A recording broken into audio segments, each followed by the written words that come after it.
إن الحمد لله نحمده ونستعينه ونستغفره ونعوذ بالله من شرور أنفسنا ومن سيئات أعمالنا من يهده الله فلا مضل له ومن يضلل فلا هادي له وأشهد أن لا إله إلا الله وحده لا شريك له وأشهد أن محمدا عبده ورسوله وصفيه من خلقه صلى الله عليه وعلى آله وصحبه وسلم يا أيها الذين آمنوا اتقوا الله حق تقاته ولا تموتن إلا وأنتم مسلمون. Me emrin e Allahut, të gjithë mëshirshmit, mëshiruesit, Allahun Zotin e vetëm të vërtetë e falenderojmë, vetëm prej Tij ndihmë dhe falje dhe mëshirë kërkojmë. Allahut i lutemi të na ruaj prej skeqjes, e cila nuk është gjë tjetër vetëm se pasojë e veteve dhe e veprave tona, cilin do që Allahu e udhëzon, nuk ka kusht ta humbë dhe devijojë, dhe cili do që humbë dhe devijon, nuk mund ta udhëzojë te e drejta dhe e vërteta askush tjetër përveç Allahut. Dëshmoj dhe deklaroj se nuk ka Zot të vërtet dhe Zot që meriton të jetë Zot e të adhurohet si Zot përveç Allahut. Ai është një i vetëm, pa shok, pa ortak, pa rival, i pa imagjinueshëm nga mendjet njerëzore, nuk ngjan me të asgjë dhe nuk ka shembull me të.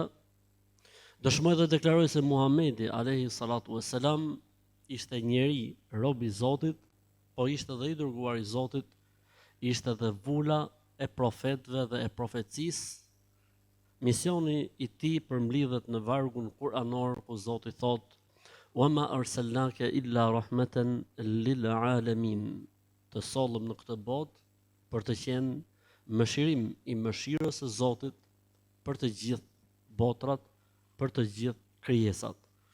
Mirësitë dhe bekimet dhe mëshira e Zotit qoftë mbi të, mbi familjen e tij të pastër, mbi shokët e tij besnik, si dhe mbi të gjithë ata besimtarë dhe ato besimtare që ndjekin dhe e pasojnë rrugën e tij deri në ditën e Kiametit. I madhi Zot, Allahu, në Kur'an na drejtohet neve kur thotë: "O ju që keni besuar, drujuni, keni kujdes me Zotin tuaj, me Allahun, dhe se vdekja mos t'ju gjej vetëm se duke qenë besimtar, musliman të mirë, musliman të vërtet." Zoti na bëf për këtyre njerëzve. Amin. Ne jemi në një rrugtim së bashku të një meditimi mbi një sure madhështore të Kur'anit, surën El-Maide.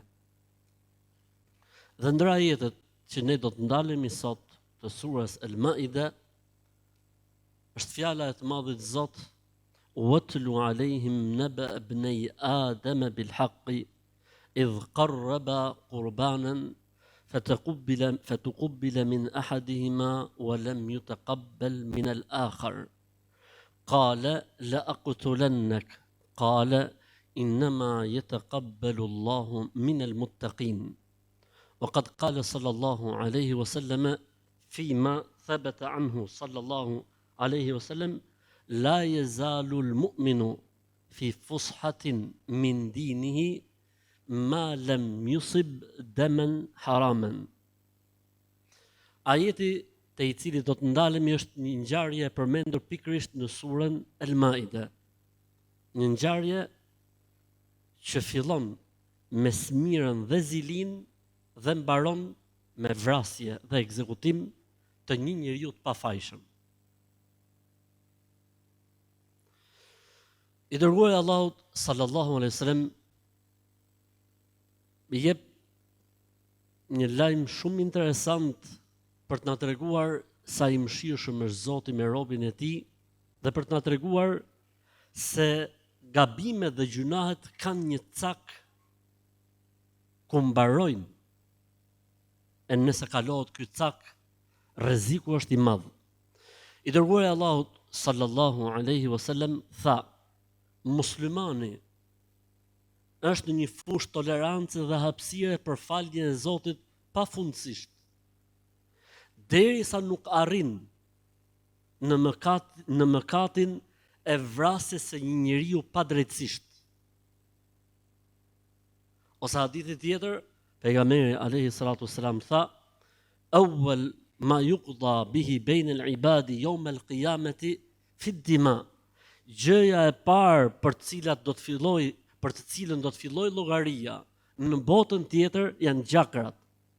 Pra në raport me Zotin, sala, namazi, aty është pyetja e parë, namazi, pastaj të tjerat ka hapësirë sa dush. Ndërsa në raport me njerëzit, pyetja e parë ose gjëja e parë që shihet tek njeriu, ka gjak në qafë ky njeri apo jo. Nëse s'ka gjak në qafë, ka hapësira shumë. E nëse ka gjak në qafë, me që kuptimin qafë, do më thonë ka vra dikë pa drejtësisht dhe pa merit, atëherë ky njeri e ka punën pisk ditën e kiametit. Mund ta përmbledhim gjithë të ngjarje, do të flasim pak për ngjarjen, në faktin që smira dhe hasedi është e natyrshme te njeriu.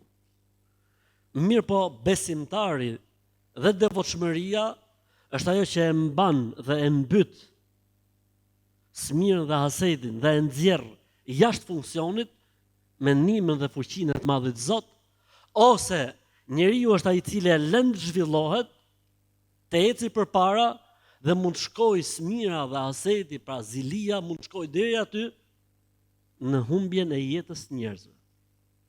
Nëse nuk orientohet dhe nëse nuk kufizohet. Atë ngjarja për cilën flet Zoti në Kur'an ka të bëjë me dy bijët e Ademit alayhi salatu wassalam, me dy djem të Ademit alayhi salatu wassalam. Ka ndodhur një debat mes tyre dhe jati Ademi alayhi salatu wassalam ju thot që ju duhet paraqisni një kurban te Zoti. Kujt i pranohet është me drejtën dhe ai e meriton. Nuk duhet futem në detaje, se po ta shohësh në Kur'an nuk ka dhënë shumë detaje sepse detajet nuk janë fort të rëndësishme.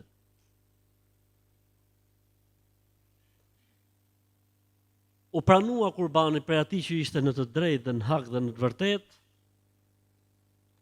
dhe nuk u pranua nga Zoti kurbani i të dytit. Kurban në kuptimin e sakrificës, diçka që e kanë dhënë dhe do të vite një sinjal nga Zoti që kjo është pranuar. Zakonisht sinjali ka qenë me lëshimin e zjarrit nga qielli. Pra çfarë digjej do të thotë se ishte e pranuara. Vllai tjetër, ky që nuk ju pranua dhe që faktikisht kishte specifika të tjera historia, i tha vllait vet, kam për të vrarë, tha. Ai ju përgjigj, Zoti pranon për njerëz të devotshëm. Pra ku është faji im se nuk u pranua jote, po u pranua imja. Mirë, po problemi ishte diku tjetër faktikisht. Jo thjesht u pranua, po nuk u pranu. Kurbani dhe sakrifica.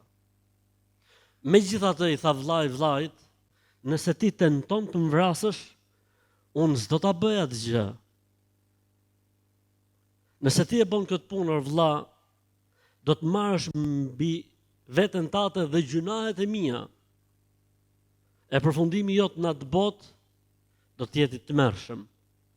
Dhe unë nuk kam ndërmend të bëj asnjë lloj reagimi. As vetë mbrohem, se si mund të ruhet vllai për vllait. Dhe ai për një moment e la, pastaj e pa një pozicion dhe përmendet në për historitë që interpretojnë ngjarjen, e ka myt me gur, i ka gjujt nga lart poshtë. E kur njeriu përballet me një situatë të tillë, nëse është njeri akoma, preket, s'dinte çfarë të bënte, u ndodh keq.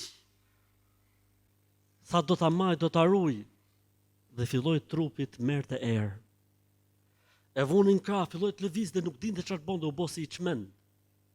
E Zoti çoi përpara tij një sorr, dy sorra ose dy korba, që ka çafytën me njëri tjetrin, e vrau njëri tjetrin, e ky tjetri hapi një grop, e futi tjetrin dhe e mbuloi dhe iku. E ky tha me vete, mesazh. Hapi një grop dhe e groposi vllajën e vet dhe u bë shumë pishman.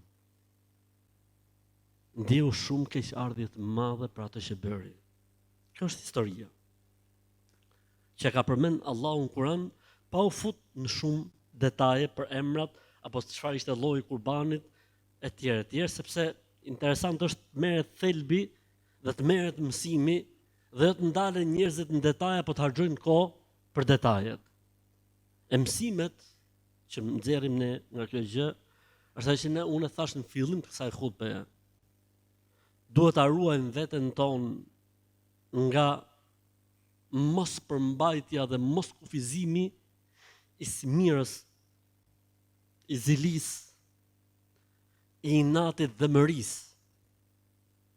I dërguari i Allahut sallallahu alaihi wasallam tha: "Dabba ilaykum da'al umami qablakum.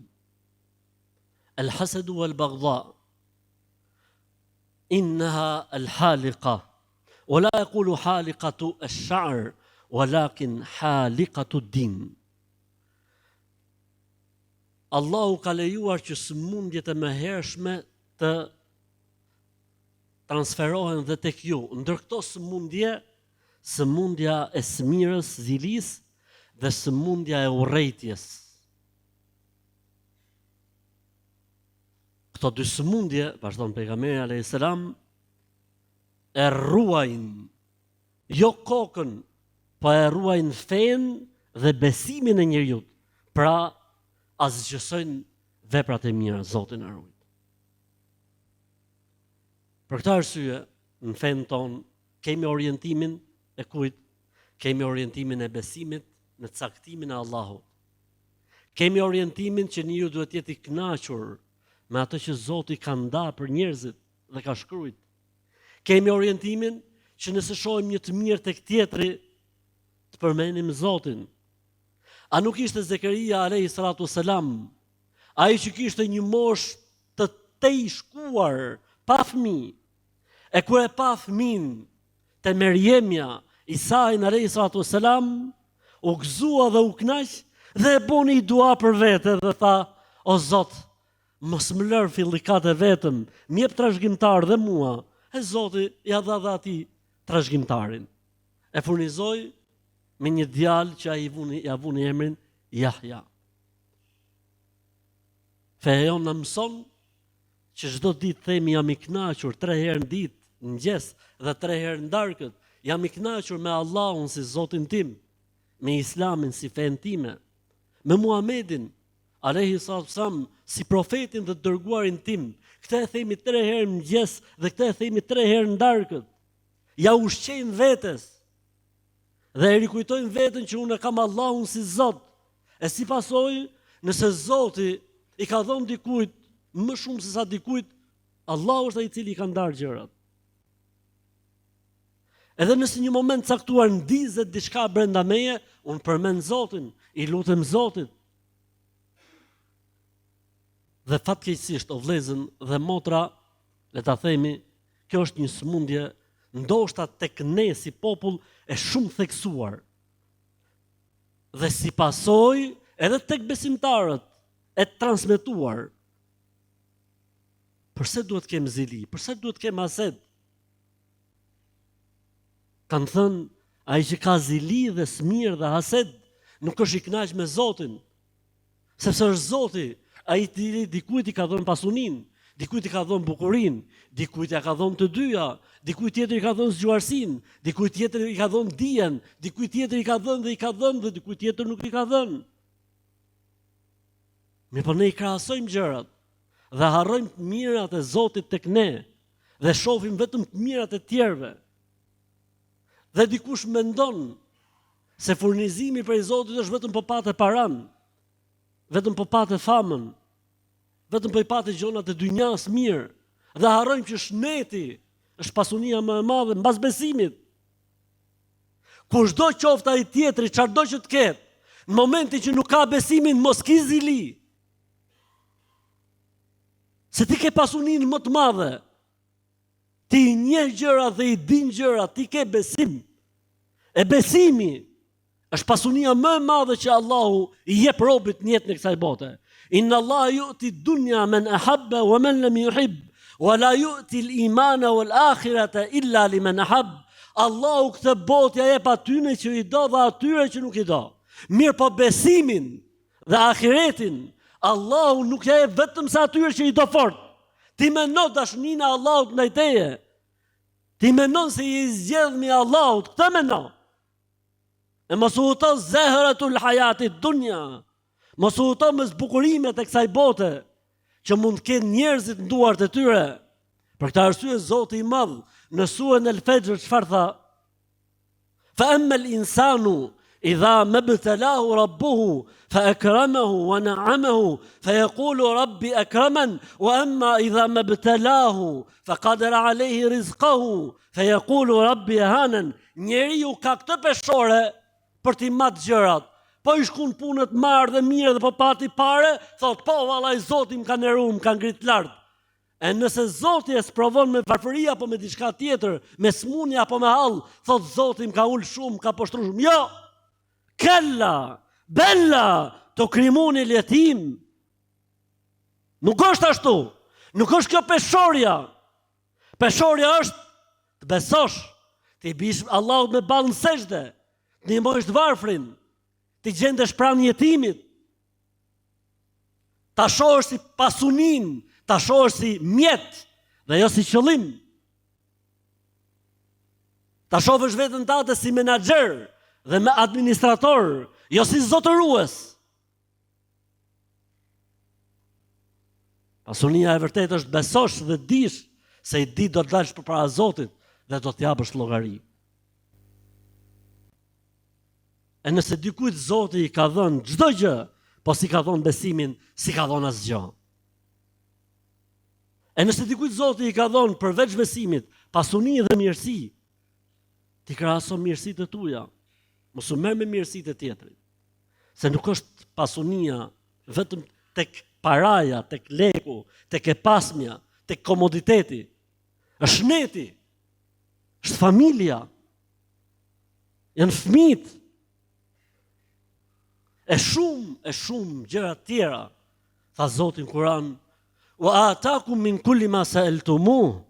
Allah ju ka dhënë çfarë I keni kërku. A nuk është kjo mirësi e madhe dhe begati e madhe? Wa in ta'uddu ni'matallahi la tuhsuha.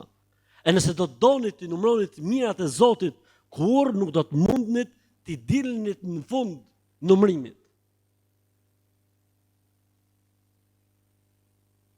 E kjo sure në mëson që njeriu qysh në fillim duhet ta kapi situatën. Se pastaj shkon situata në një fazë të atill që njeriu nuk e kontrollon më dot veten, madje nuk mund të shërohet atij sëmundja e zilis vetëm kur ta shohë atë tjetrin të vdek. Dhe kanë thonë, ka edhe një zili më të keqe se sa kjo, që është zilia e vdekjes. Ç'është zilia e vdekjes? Tha kur dikush vdes në një kohë kur vdesi njerëz të mëdhenj, dhe vdes dhe dikush në atë vit. Dhe fillon dhe zilia për vdesje, vdiq në atë vit ai që vdiq filan dietar apo filan ngjarje. Kjo është e çuditshme. Po ja që ndodh. Pra është një sëmundje që është si puna e zjarrit në pyll, që po filloi nuk dihet se çfarë merr përpara. Prandaj dhe I madhi Zot Allahu xhalla xhelaluhu vazhdimisht e përmend Kur'an se ai është furnizuesi. Vazhdimisht e përmend Kur'an se ai është ai I cili I ka ndarë gjërat. Që njerëzit nëse duan të kenë më mirë apo më shumë, duhet të ndryshojnë metodën e të menduarit. Në radhë të parë me krijuesin dhe në radhë të dytë konsulencat, punët, vrapimi, shkaqet e kështu me radhë, sepse vetë ai që tha, unë jam furnizuesi, po ai tha që kërkojeni, lodhuni. Ishte njëjti ai që tha, unë kam garantuar gjithçka, është po ai që tha, sa'u fil ard. Lëvizni në tokë, nëse doni të keni furnizim të bollshëm, pra me kuptimin lëvizni, me gjetë metodat dhe mënyrat për ta kërkuar halalin, për ta kërkuar atë që është e dobishme. I dërguar e Allahut sallallahu alaihi wasallam duke na treguar, si më thënë, të keqen dhe kobësin që ka ky mëkat, tha në një rast, el qatilu wal maqtulu fi nar. Ai që vret dikë edhe vrasësi ose vrasësi dhe i vrari, të dy janë në zjarr të xhenemit. Me të drejtë sahabët pyetën dhe thanë: O i dërguar i Allahut, mirë vrasësi që është në zjarr të xhenemit, po i vrari pse në xhenem? Tha, edhe i vrari kishte qëllim që ta vriste vrasësin. Nëse dy njerëz takohen, tha, me shpatat e tyre, vrasësi dhe i vrari janë në xhenem, tha, mirë vrasësi, po i vrari pse? Tha, se edhe ky doli për të vrarë vllajën e tij.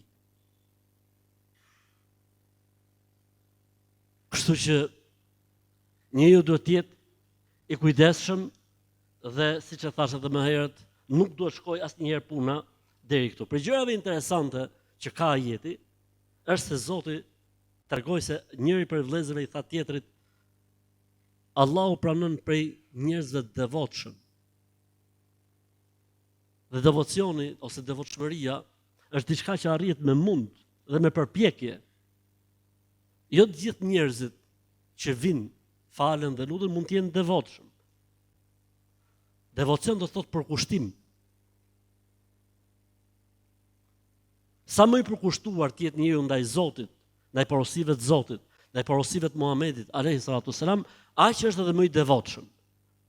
Dhe sa më larg këtyre gjona, aq më shumë bie edhe nota e devotshmërisë të tij. Kështu që devocioni ka edhe edukat dhe sjellje. Ndër edukatën dhe sjelljen e devocionit është që njeriu mos të ketë zili. Mos ta lej zilin të zijej apo të shfaqet në vepra apo në fjalë. Përkundrazi, sa më e madhe të jetë norma e devocionit tek njeriu, aq më i aftë është ai për ta mbytur, për ta shuar, për ta zotëruar zjarrin e zilis që mund të ketë brenda tij. Dhe kanë thonë ka dy metoda interesante për ta shuar zjarrin e zilis apo smirës apo krahasueshmërisë. Kanë thonë dy metoda. Njëra është fetare e pastër dhe tjetra është, le të themi, mekanika apo që s'ka lidhje me fen. E para fetarja është që njeriu të kujtojë Zotin, të marrë abdes, të falë namaz, të lexojë Kur'an, të lutet Allahu xhalla xhelaluhu, të kujtojë të mirat e Zotit në trupin e tij, në veten e tij, në familjen e tij, etj. Ndoshta edhe ca të tjera që do i përmendim. Ndërsa kanë thonë metoda tjetër që është, le të themi, e dynjas, është që njeriu të merret me një aktivitet.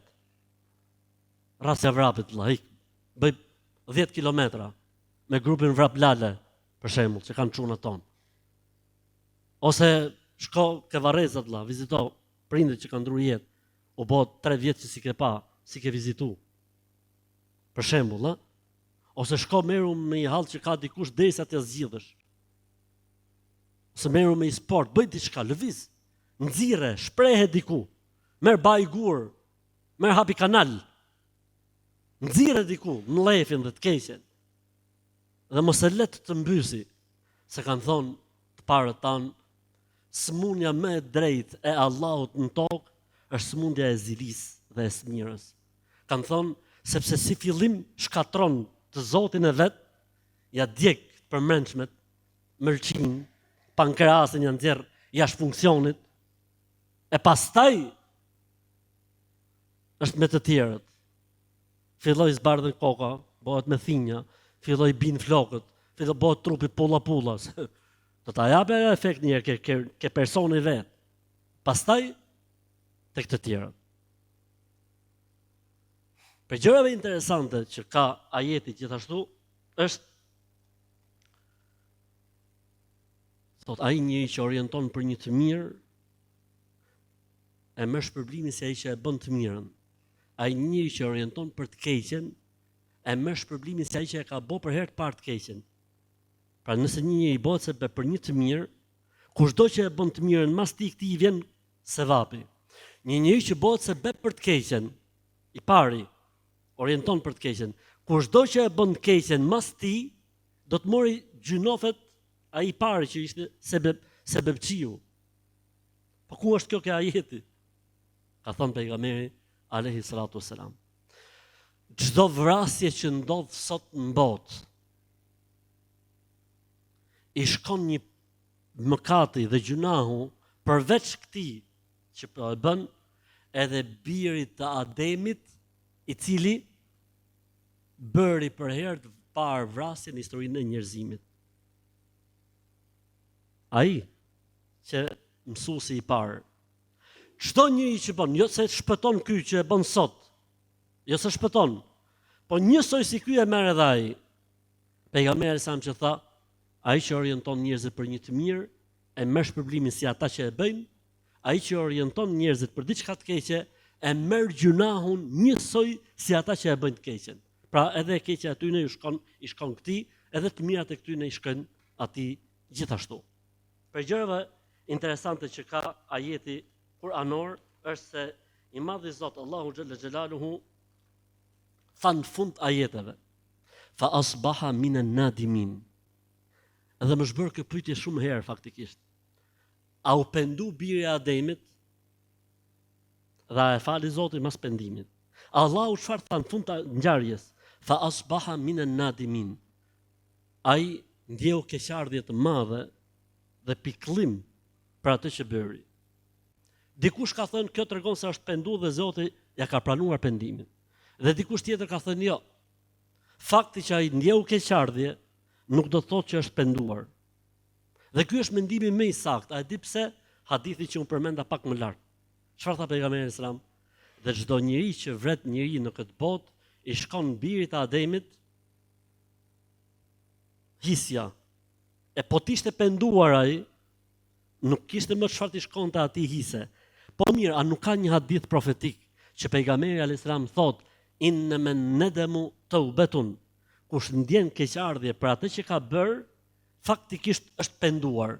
Thon dietarët, këtu e ka thënë pejgamberi sa me kuptimin se ka bërë pjesën më të madhe të pendimit. Pra nuk është keqardhja apo ndjesia se ke bërë keq pendim. Derisa njeriu ta bëj pendimin me të vërtetë, pra ta shprehi, t'ia thotë Zotit, ta deklaroj, ta pranoj. E nëse është haku i dikujt tjetër, t'ia kthej hakun tjetrit. Nëse është diçka që ka të bëjë me krijesat, duhet të shkojë të hallalloset, t'ia marrë halallin atij që i ka bërë zullum dhe padrejtësi. Përndryshe nuk quhet keqardhja pendim. Dhe se hadithi nuk nënkupton këtë, pra hadithi i pejgamberit sallallahu alaihi wasallam. Për gjërave interesante që ka ajeti, është njëri prej vëllezërve as nuk reagoi fare me mbrojt veten e tij. Ka një hadith shumë interesant o vëllezër. Thotë pejgamberi i Zotit, i thotë njëri pejgamberit alayhis salam, nëse dikush ta vjen me mvra, tha kun Abdullahi al-Maktul, la takun Abdullahi al-Qatil. Tha më mirë ji i vrari se sa vrasësi. Pra me kuptimin shumë e rëndë dhe nuk e ndan dot njeriu, nuk e ndan dot këtë punë njeriu, se kur futet nefsi, kur futet egoja, kur futen shumë gjëra në lojë, njeriu nuk ka më thjellësi për ta ndarë gjën. Për këtë arsye i tha, më mirë i vrarë se sa vrasësi. Për gjërave interesante që gjen në këtë tematik është thënia e pejgamberit alayhi salatu wassalam. Men ashara ila akhihi bihadidatin bata yal'anuhu al-malaika. Kush ja drejton një hekurisht, nuk tha pistoletën ore, nuk tha shtinzën, nuk tha shigjetën, një hekurisht. Ajo hekurishte mund të jetë thika, mund të jetë piruni, mund të jetë një gozhd, mund të jetë një thumë. Kush ja drejton një hekurisht vllait të tij, e mallkojnë me lajket një natë të tërë. Kupton të thjesht mallkimin e me lajkeve 12 orë pa pushim, çdo të thotë. Po çfarë? Thjesht se ja drejtoi, nuk është se bëri asgjë. Po mirë, po me boshaka. Po më bo shaka. A e dini që ka një hadith shumë interesant për atë që ne e themi kështu si me shaka, themi kur dikush i drejton armën dikujt, çfarë i thot ky tjetër? Ora kujdes se mush shejtani. Kjo faktikisht ka origjinën nga një hadith i pejgamberit alayhi salatu wassalam. Ka thënë pejgamberi sallallahu alaihi wasallam: "La yushiranna ahadukum ila akhihi bis-silah, fa innahu la yadri la'alla ash-shaytan yanzaghu fi yadihi wa yaqa'u fi hufratin min an-nar." Rezova arabisht thjesht që të ngjoni termin, fjalën shejtan. E mush shejtani. Mos bëni gabim, t'ja drejtoni armën vllajt tuaj, pra qoftë edhe me shaka, se shejtani loz me dorën e ndonjërit për jush, e si pasoj bie në një grop prej gropave të xhenemit. Kjo ishte me shaka, burr, kjo ishte të lujt, në grop të xhenemit. Merre me mend ai që e bën këtë gabim apo këtë mëkat me vetëdije, me dashje, me qëllim. Çfarë do t'i dalë ai Zotit përpara? Kur ky me shaka tuloz e vrau tjetrin pa dashje. Pejgamberi alayhis salam tha, e bie në një grop prej gropave të xhenemit. Ai xhenemi është i gjithë grop. Po mes kësaj grope të madhe që është zjarri i xhenemit, pas ka dhe ca gropa që janë gropat e atyne të cilët vrasin njerëz. Allahu na ruaj. Allahu na ruaj. Prandaj njeriu duhet të jetë kujdesshëm. Prandaj njeriu duhet pyesi, prandaj njeriu duhet konsultohet. Për këtë arsye njeriu duhet të gjejë gjitha zgjidhjet e mos shkojë asnjëherë në zgjidhjen e vrasjes. Pse? Unë e thash pak më herët, njeriu e ka shumë vështirë që t'i ndajë gjërat se si qëndron puna. Sidomos kur futet vetja e tij në lojë apo kur futen gjëra të tjera në lojë. Po mirë më vëlla, nuk ka një hadith sakt nga pejgamberi alayhis salam që thotë, nëse njeriu kërcënohet në pasuninë e tij, në nderin e tij, në jetën e tij, dhe vritet për këtë punë, ai është dëshmor. E nëse vret tjetrin, ai është në xhenem, po është e saktë. Po kjo nuk do të thotë që njeriu zgjidhjen e parë çoj vrasjen. Duhet e zauroj të gjitha. E në momentin që nuk ka më zgjidhje, atëherë është gjë tjetër. Po ka dhe i gjë të bukur në Islam, që ne harrojmë se është prej normativave islame që është vetë gjyqësia nuk lejohet. Ti nuk mund të bësh gjyqin vetes tate. Dhe ta ndajsh punën, e u ezaurun të gjitha apo nuk u ezaurun.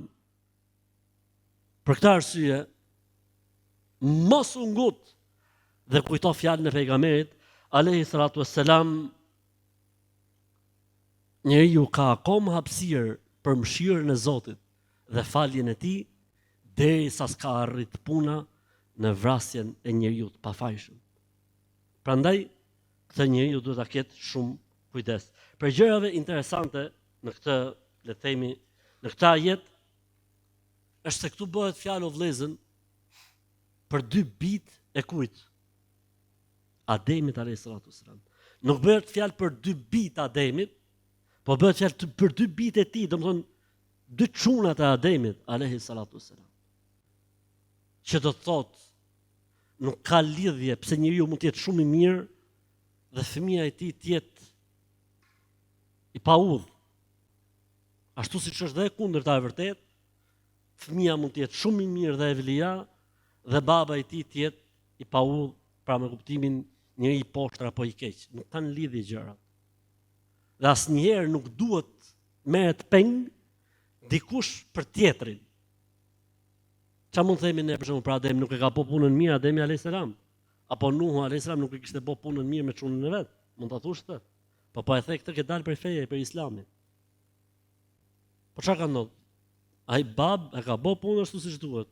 Çfarë ndodh me djalin pastaj është problemi i djalit. Në momentin që fëmia kalon mbi moshën 13-14 vjeçare, babai nuk ka përgjegjësi për të, se fillojnë me lajket, i shkruajnë atij. Po ka përgjegjësi baba dhe nona, nëse detyrën nuk e kanë bërë ashtu siç duhet, po marrin dhe ata pjesë në mëkat. Po jo që të jenë ata përgjegjësit kryesor.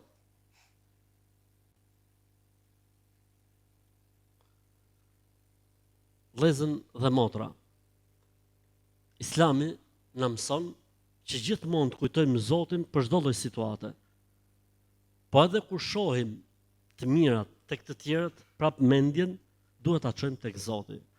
Dhe të heqim dorë nga kjo puna e krahasimit o vëllezër. Pejgamberi sallallahu alaihi wasallam ka thënë: Shihni dhe krahasoni veten tuaj, dëgjoj sa e bukur o vëllezër dhe motra. Shihni dhe krahasoni veten tuaj në punët e fesë dhe adhurimit ata që janë më lart se ju. Ndërsa punët e kësaj bote krahasojeni veten me ata që janë poshtë jush. Ti mos u bosi puna atij që tha, ta sie me namazin tha, Bajram për Bajram, Bajram për Bajram, Bajram për Bajram, Bajram për Bajram. Tha po kështu tha me kafe, më tha, 2 herë në ditë, mjesët e ndarkët tha dal në kafe, tha kështu. S'dal shumë tha, 2-3 herë në ditë. Ama tha për namaz, tha Bajram për Bajram, ja fik derën. Se krahaso veten asnjëherë në fe me ato që janë poshtë teje, thonë, po çfarë thotë, po ka njerëz që dalin vetëm për Bajram, shesh unë paktën dal për xhumo. E shoh atë hoxhën që ja fut një herë në gallat. Jo valla, duhet me dal për xhumo, duhet me dal për namaz, duhet me u fal ke shtëpia, duhet me u fal ke puna, duhet me u fal anej, gjithanej, kudo që ti jesh. Farzin, sunetin, nafilet, katëshin e abdesit, bësh Ramazonin, bësh edhe jashtë Ramazonit, Arafatin, Ashuran, bësh edhe ton të ejtën e herë, ku dëgjon e tjerë për herë. Përse përpun të kësaj bote, nëse Zotit ka dhonë këtë shivat e tjetërin, nëse të ka dhonë atë shivat e tjetërin që është poshtë teje, mos e krahaso. Që nuk do të thotë që njeriu mos të ketë ëndra dhe dëshira në jetë, jo vallai, kur, pse mos të kesh? Ama kjo nuk duhet bërë synim në vetvete që të shkojë njeriu deri në atë shkallë që të ketë zili dhe smir, sepse zilia dhe smira, thot hadithi tjetër, i pejgamberit alayhis salam i djeg punët e mira që bën njeriu, siç djeg zjarri drut. Ose hadithi tjetër, siç djeg zjarri barin e thatë. Çarnodh me fjalë, po të bi zjarrin bar të thatë. Prandaj duhet të ruajmë punën tona, mos bëhemi si puna atij që mush thes të shpuar, e kur del në fund rrugës, s'ka asnjë gjë në thes, mos e i ka ra rrugës. E kështu janë dhe veprat e njeriu.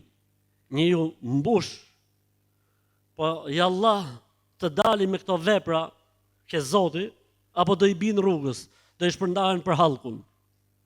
Se ka dhe njerëz që ditshëm që janë fabrika prodhimi se vapesh për tjerët. Qahen tu u falë, tu lutet, tu qahe, tu shkun qabe, ku dëgjon e tjerë. Në fund fare, del ditën e kiametit muflis. E të drunë me një muflis, a e dini tha se kush është i falimentuari? I thanë ata i falimentuar është i falimenton, do të thotë s'ka asnjë gjë, asnjë dyshë në xhepin e tij. Jo tha, i falimentuar është ai njeri që vjen te Zoti ditën e kiametit dhe ka fal namaz, ka bë agjërim, ka bë zekat, ka shku në haxh, ka bë të gjitha. Këtë e ka shah, këtë e ka ofendu, këtë e ka përgoju, këtë i ka hyrë në hak, këtë i ka gjujt, këtë i ka marrë tokën, këtë i ka ndru kufinin, këtë i ka bë këtë, këtë i ka bë atë tjetrën. Vin njerëzit, thonë o Zot, po ky na e boni këtë gjë. Po Zoti merrni sevape. Merrni sevape, merrni sevape, merrni sevape. E nëse i marrojnë sevapet, fabrika falimentoi, thot ky hapi firmë tani, firma e blerjes gjunave. Se e vetja i falimentoi, çka kishte prodhu deri më sot? Iran, gjitha. Edhe i merr, kush ka ngel? Po ka ngel dhe filoni dhe fisteku, po ka ngel dhe filon në fis. Ka ngel dhe filan popull, se i ditë duke fol tha, ata janë gjithë kështu. Ditën e kiametit, i gjerë roça poça e gjithë popullin do të prit aty.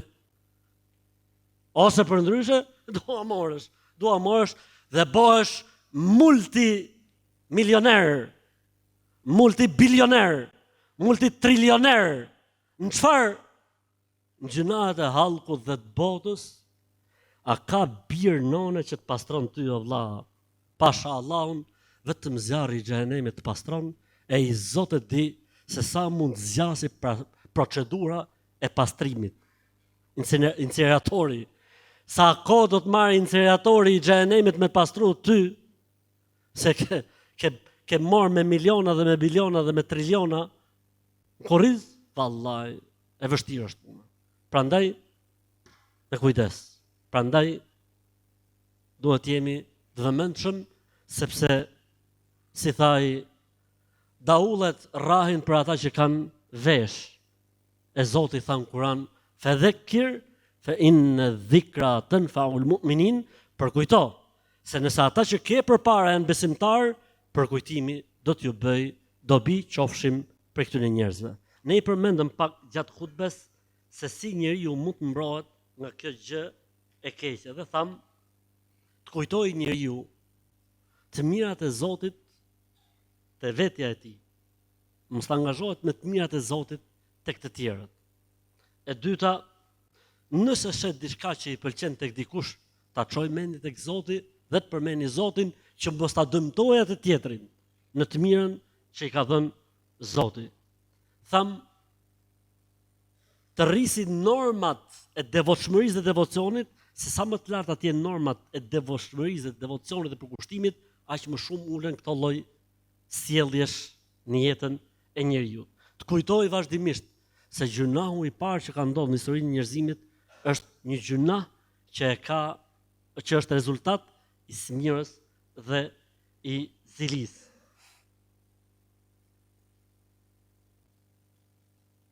Tjetë me gjoks të gjerë dhe me gjoks të ftohtë, kur shet mira tek të tjerët.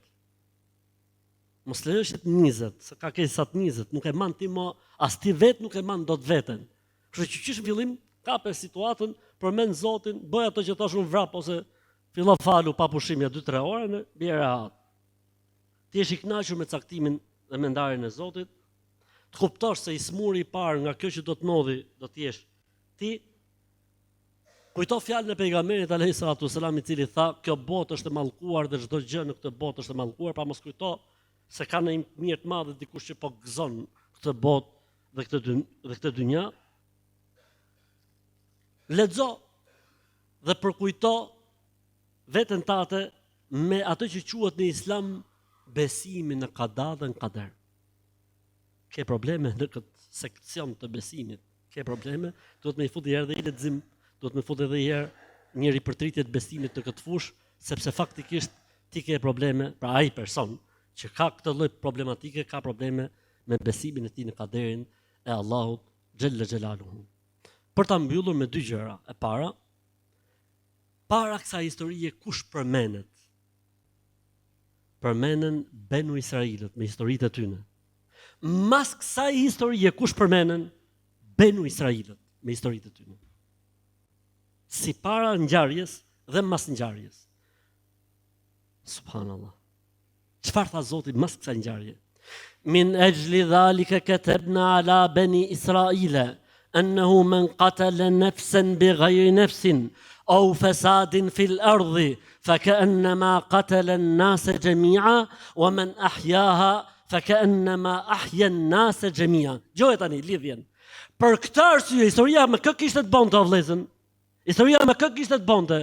Me bijtë e Ademit alayhis salatu wassalam, një ngjarje që ka ndodhur ku e diun sa qindra mijëra vite përpara. Tha Zoti, për këtë arsye e bëm ligj për Beni Israilët se kush e vret një njeri pa drejtësisht është njësoj si kur ka zhduk dhe vra gjithë botën. E kush bëhet se beb që t'jetoj dikush, do ta marrë shpërblimin dhe sevapin si kur ka shpëtuar gjithë botën. Pse përmendi pikërisht këta dhe nuk tha për këtë arsye ja shkruaj të njerëzimit si ligj se kush e vret një njeri si kur ka vrarë gjithë botën, e kush ja mundson një njeriu të jetojë si kur ka. Pse nuk tha për këtë arsye, o musliman, kush e vret një njeri si kur ka vrarë? Jo, për këtë arsye ja shkruajtëm si ligj Beni Israilëve. Ai faktikisht për gjithë profetët ka qenë njëjti ligj. Pse cilsoi këta? Se këta janë ata të cilët e vetmja gjë që nuk i kushtojnë rëndësi përpara interesit dhe qëllimit të tyre është jeta e njerëzve. Siç ndodhi në Gaza. 70.000 që dihen dhe që janë regjistruar me mira familje të shuara krejtësisht. Si do të dalin këta njerëz përpara Zotit? Si do të dalin përpara Zotit? Për çdo njeri, shumëzim 8 miliard.